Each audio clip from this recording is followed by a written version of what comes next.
আপনাদের সাথে শেয়ার করছি এই সপ্তাহের কিছু মাছ বাজার। সপ্তাহের জন্য শুধু না, মাছগুলো বেশ কিছুদিন চলে যাবে। তো আনাড়ি হাতে সবকিছু করছি, তো টেনে হিস্ট্রি ব্যাগ থেকেই বের করতে পারছি না। এখানে প্রায় 1.5 কেজি ওজন হবে হয়তো, আমি সঠিক জানি না।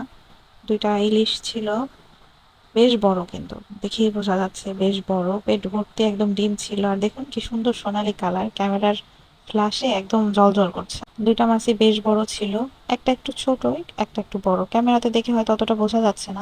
যাই হোক, আর এখানে ছিল কিছু গলদা চিংড়ি, কিছু বাগদা চিংড়ি।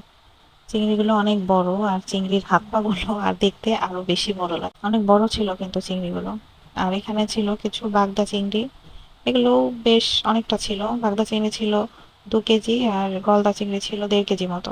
আমার এক হাতের সমান এক একটা প্রায়।